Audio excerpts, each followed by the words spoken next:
9 दिसंबर 2022 को PLA troops ने Tawang sector के यांसे एरिया में लाइन ऑफ एक्चुअल कंट्रोल पर अतिक्रमण कर स्टेटस को एक तरफा बदलने का प्रयास किया। It was contained at the local level and resorting to the existing bilateral mechanisms and protocols which are in place.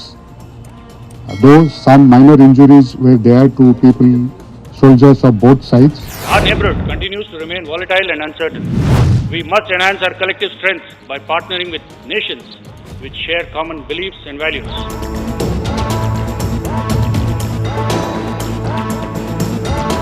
सरहद पर जब भी जंग जैसे हालात बनते हैं या जंग की नौबत आती है तो एक फ़ौजी की सबसे बड़ी चिंता उसका परिवार ही करता है। एक फ़ौजी का परिवार कभी नहीं चाहेगा कि सरहद पर जंग जैसे हालात बने या जंग हो। अगर जंग जैसे हालात बनते हैं तो ये अलग बात है कि हमारी भारतीय सेना इसका डटकर मुकाबला करती है, दुश्मनों के होश उड़ा देती है और विजयी होती है। आज हमारे साथ हैं लेफ्टिनेंट कर्नल अमृतलाल मकवाना, सेवानिवृत्त। हम बात करेंगे सरहद पर भारत और चीन के बीच चल रही तनातनी पर। सर, आपका बहुत बहुत स्वागत करती हूँ TNA न्यूज़ में। धन्यवाद मैडम। सर, सबसे पहला मेरा सवाल आपसे ये है कि भारत और चीन के बीच अगर इस स्थिति में अगर जंग होती है, छिड़ती है, तो भारत की स्थिति क्या होगी, उसकी कूटनीति क्या होगी? क्योंकि सरहद पर दोनों ही देश अपनी अपनी तरफ से ताकतें बढ़ा रहे हैं, तो ये सवाल उठना लाजमी है। सबसे पहले मैं TNA न्यूज़ का आभारी हूं कि मुझे इस टॉक के लिए बुलाया गया है। अगर खुदा ना करे या भगवान ना करे कि आने वाले समय में जंग के हालात हो जाते हैं, तो सामरिक दृष्टि से अगर देखा जाए और सेना की दृष्टि से देखा जाए, ट्रेनिंग की दृष्टि से देखा जाए कि इसमें कई दृष्टिकोण होते हैं।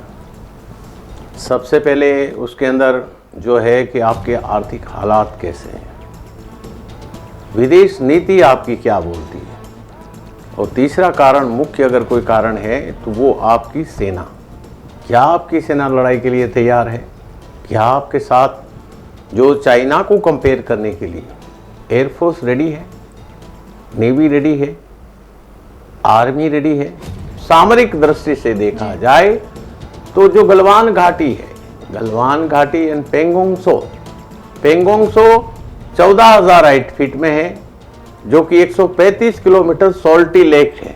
एशिया का सबसे बड़ा अगर कोई सॉल्टी लेक लंबा अगर है तो ये हमारा एक विवादित क्षेत्र है, विवादित प्रदेश है, जो भारत और चाइना के बीच में ये जो अभी 15 जून 2020 में गलवान घाटी में जो ये विवाद जहाँ से शुरू हुआ था।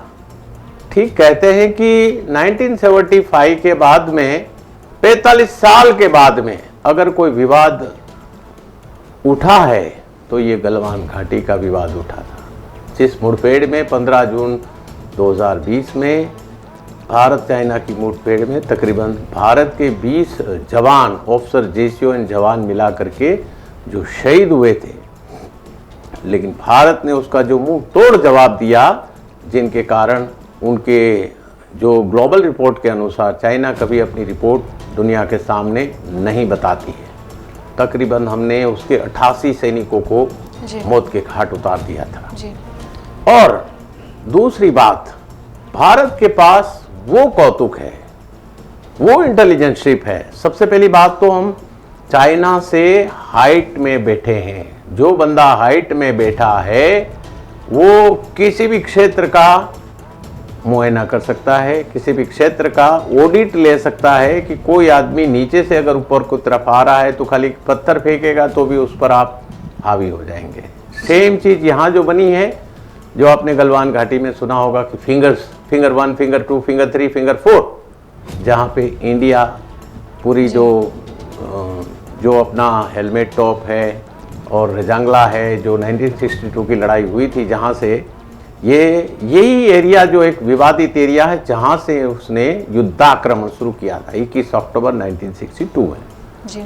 और इसके बाद में नवंबर में युद्ध तकरीबन 1 महीने की उसके कारण करने के बाद ये युद्ध समाप्त हुआ। जी सर, आपका 3 दशक से ज़्यादा का मिलिट्री करियर रह चुका है और आपके एक्सपीरियंस से आज की स्थिति को लेकर सबसे ज़्यादा खतरा भारत को किससे है, चीन से है या फिर पाकिस्तान से? सवाल बहुत इम्पोर्टेंट है। अगर आज की स्थिति को देखा जाए तो सबसे ज़्यादा हमें अगर खतरा है, पाकिस्तान तो कुछ भी नहीं है। पाकिस्तान को 13 दिन में निपटा सकते हैं, चीन। लेकिन सबसे बड़ा अगर कोई खतरा है तो चीन के साथ है। कारण चीन की सेना 20 लाख है, उनके पास एयरफोर्स भी काफ़ी बड़ी है, लेकिन भारत ने भी फिलहाल जो भी फ्रांस के साथ एक बहुत बड़ा अच्छा एग्रीमेंट किया, जो रफाल का सौदा किया, 36 के 36 रफाल अभी भारत के अंदर आ चुके हैं। जी। तो रफाल जो है 4.5 जनरेशन का लेटेस्ट टेक्नोलॉजी का फाइटर है, जो 1 मिनट के अंदर 60,000 फीट की दूरी को तय कर सकता है। वो विविध प्रकार की जो हैमर मिसाइल है, दूसरी अलग अलग प्रकार की जो मिसाइलें हैं, बॉम्ब है, उसके साथ वो स्वयं संचालित है और उसके अंदर वो रडार टेक्नोलॉजी है कि दुश्मन देश के अंदर घुसे बगैर अगर आपसे अंबाला से उड़ान भर के या चंडीगढ़ से उड़ान आप भरेंगे तो बीजिंग तक अपनी मिसाइल है उसके अंदर जो लगी है वो बड़े आराम से उनको मार कर सकती है। जी। तो इसलिए रफाल आज ये 5 राज्यों में, चाहे गलवान घाटी में जो हमारा विशेष प्रकार का भी जो विवाद चल रहा है और दूसरा जो विवाद तवांग में चल रहा है, ये 2 जो मुख्य विवाद का केंद्र है, उसके ऊपर मैं 1 मिनट आपका जरूर लूँगा तो आपको पता चल जाएगा कि सामरिक दृष्टि से अगर देखा जाए तो गलवान घाटी वो एक उच्च प्रदेश है जहाँ से आप यूं कहो कि अक्षाई चीन जो 1962 में चाइना ने 38,000 स्क्वायर किलोमीटर पर हमारा जो कब्जा कर रखा है, जो जगह उन्होंने ले रखी अवैध रूप से, उसकी पूरी निगरानी रखी जा सकती है। बॉर्डर के साथ सटे हुए हमने भी इतना इंफ्रास्ट्रक्चर वहां पे बढ़ाया है जी। तो सामरिक दृष्टि से हम सबसे ऊपर बैठे हुए वहां। और तवांग, आइए आप तवांग में, तवांग 10,000 फीट में है और यांगसे जो वहां से, जहाँ पे 9 दिसंबर 2022 में जो मुठभेड़ हुई है, यांगसे इज 14,000 फीट में बना हुआ क्षेत्र है और सामरिक दृष्टि से अगर कहा जाए तो वो दक्षिण चीन के रूप में, जिस प्रकार चाइना ने अभी तक ये कहा है कि ये दक्षिण चीन जो है, ये दक्षिण तिब्बत, ये हमारा हिस्सा है, आज तक उन्होंने ये नहीं बोला है। उन्होंने एक स्टेपल वीजा भी जाहिर किया कि अगर अरुणाचल प्रदेश वासी को, अगर किसी को यहाँ पे हमारे पास आना है तो उनको स्टेपल वीजा दिया जाएगा और बड़े आराम से आ सकते हैं। और विवाद जहां शुरू हुआ कि उन्होंने 15 ऐसी जगहों के चाइनीज भाषा में नाम बदली कर दिए गए।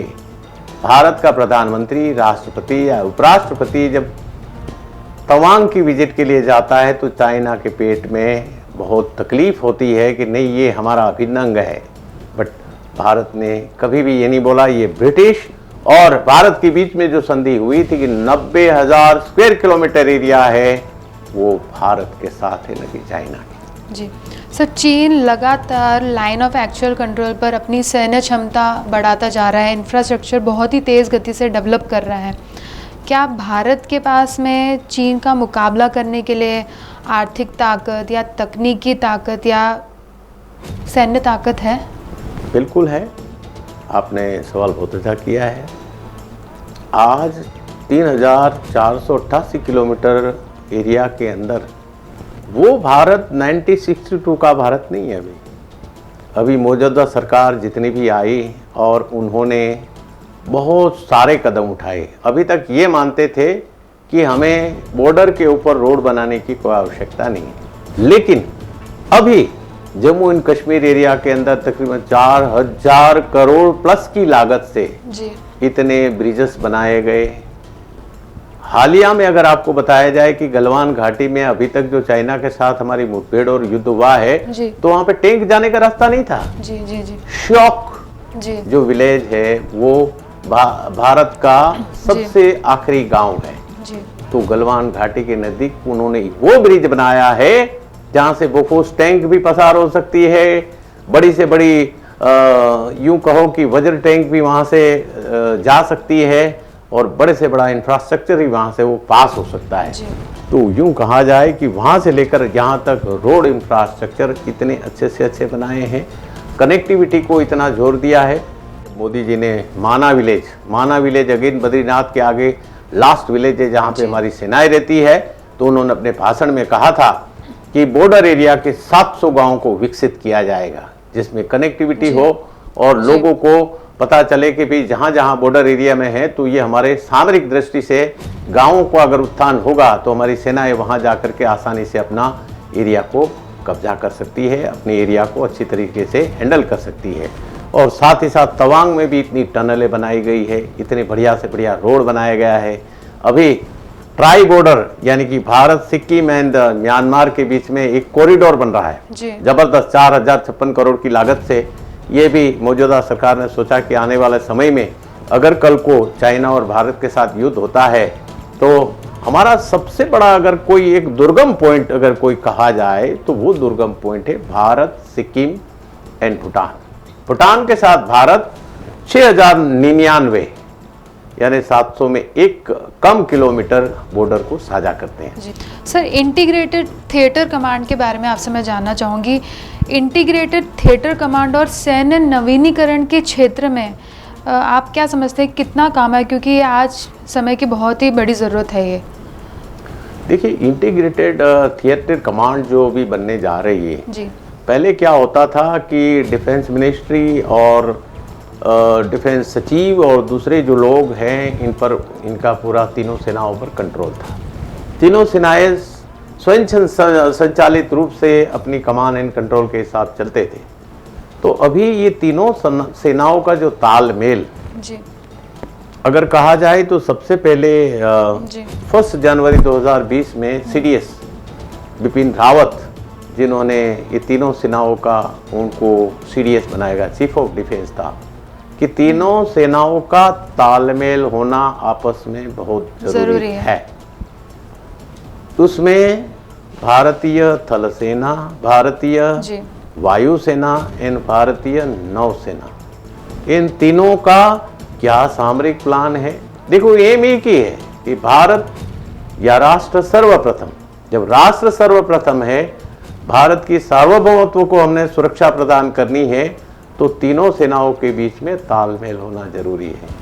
कौन कौन से ऐसे एग्रीमेंट हैं भारत और चीन के बीच में, और स्पेशली जो 1996 में जो भारत और चीन के बीच में एक सहमति बनी थी, उसके बारे में भी आप बताइए। जी, सर्वप्रथम सवाल बहुत ही इम्पोर्टेंट है। मुझे लग रहा है कि भारत के कई लोग इसके बारे में जानकारी नहीं रखते हैं। गुजरात के कई जो इंटेलिजेंट वर्ग है वो भी इनके बारे में जानकारी नहीं रखते हैं। तो सर्वप्रथम जब 1962 का वॉर हुआ से लेकर के ये कोई छोटा मोटा विवाद नहीं, 64 साल पुराना विवाद है।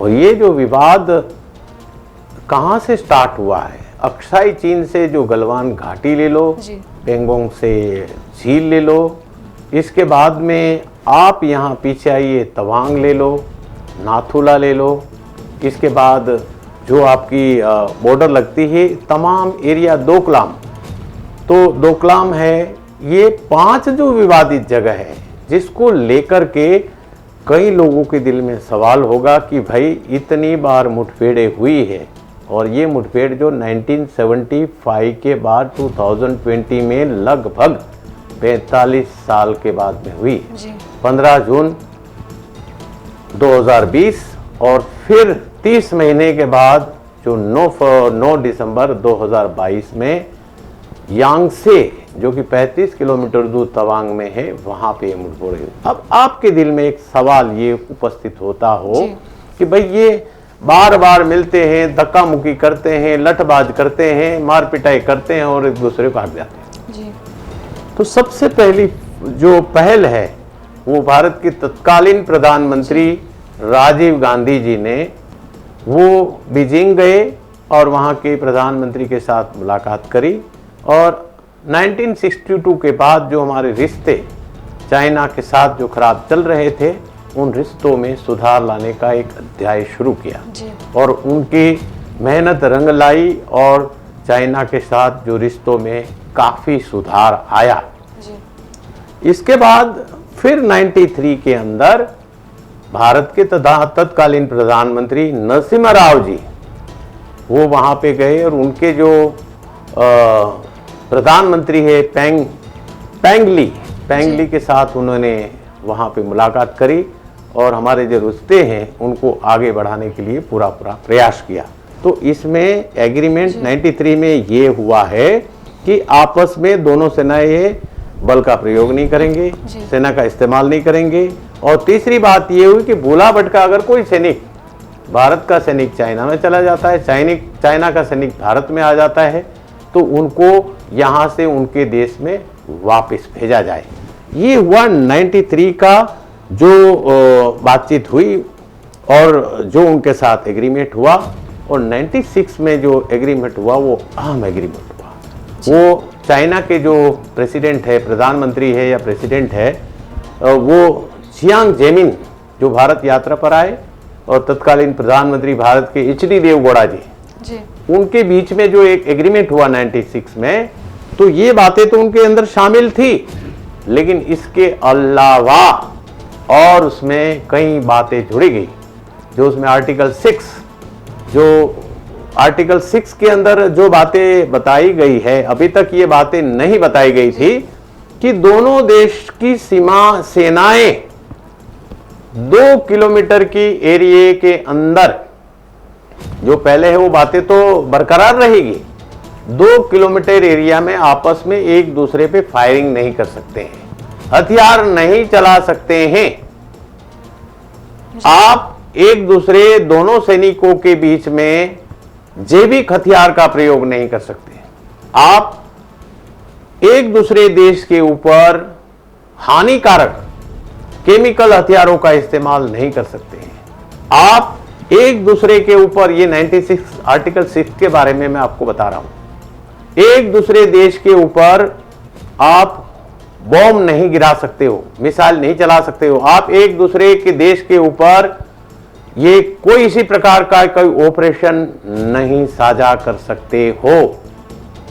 तो ये जो बातें अहम 96 के जो एग्रीमेंट हुआ उसके अंदर बताई गई। लेकिन इसके बाद 3 और एग्रीमेंट हुआ है, वो है 2005, 2012, 2013।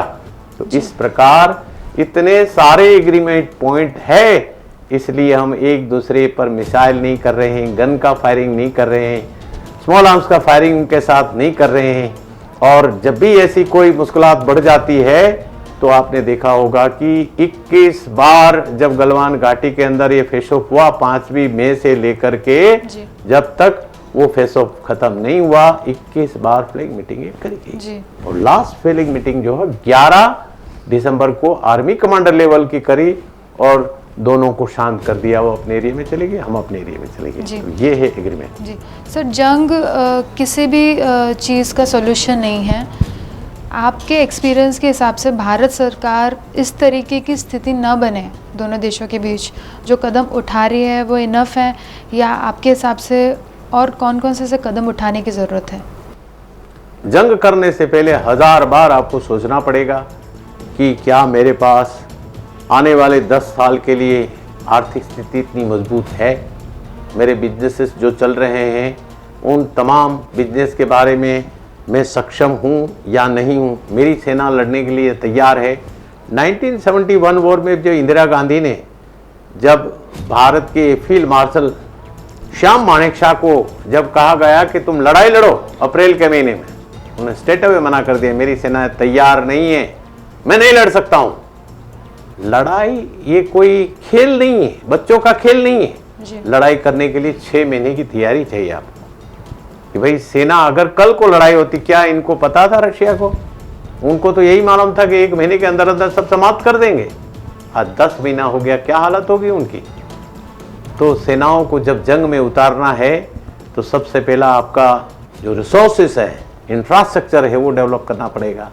दूसरी बात, आपकी जो एयरफोर्स है उसको स्ट्रॉन्ग, और उसके साथ जो मुकाबला, उनके पास जितने J-11 है, J-17 है, J-20 है, जो फाइटर्स हैं उनका मेरे पास क्या तोड़ है।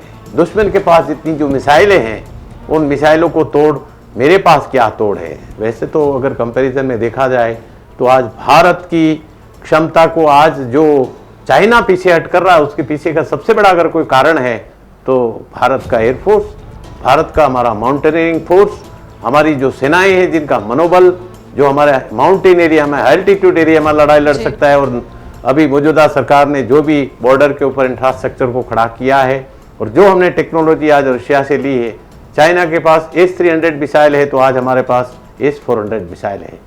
चाइना के पास अभी ब्रह्मोस मिसाइल का कोई तोड़ उनके पास नहीं है, जो आज हमारे पास कई ब्रह्मोस मिसाइल है। चाइना 14 कंट्रियों के विवाद से घिरा हुआ कंट्री है। जो जिनपिंग है वो अपना 10 साल का कार्यकाल पूरा करने के बाद अभी फिर दोबारा मतलब अपनी ध्वंस को दुनिया के सामने जमाने के लिए अभी कुछ ही समय में उनका ये आरोपण होना है। तो वहाँ की कम्युनिस्ट पार्टी को कुछ स्पेशल दिखाने के लिए आज भारत के साथ ये जो मुठभेड़े करा रहा है, फेस ऑफ करा रहा है, उसके पीछे का कारण ये है कि उसको सत्ता में आना है तीसरी बार जो है। लेकिन आज जो लोग रोड पे आ रहे हैं, सड़कों पे आ रहे हैं, उनके खिलाफ जा रहे हैं, तो वो दर्शाता है कि वहाँ की जनता उनसे किसी भी हालत में खुश नहीं है। जी जी। किसी भी जंग को जीतने के लिए आपके पास में साजो सामान तो होना ही चाहिए, साथ में सेना का मनोबल भी ऊंचा होना चाहिए, और यही खूबी है हमारे भारतीय सेना की। सर आपका बहुत बहुत धन्यवाद। Thank you so much madam, मुझे बुलाने के लिए। मैं तो इतना ही कहूँगा कि जवानों का, अगर भारत के लोग, गुजरात के लोग सेना का मनोबल ऊंचा रखेंगे और सेना के परिवार के बारे में अगर सोचेंगे तो भारत किसी भी जंग को बड़ी आसानी के साथ जीत सकते हैं, चाहे वो पाकिस्तान का जंग हो, चाहे वो कारगिल का जंग हो, चाहे वो चाइना का जंग हो। धन्यवाद, बहुत बहुत धन्यवाद आपको। भारत के सामने इस समय चीन सबसे बड़ा खतरा है, और राजनीतिक बयानबाजी से दूर रहकर चीन से आने वाले खतरे को गंभीरता से लेना बहुत ही ज़रूरी है। आपसे फिर मुलाकात होगी। धन्यवाद।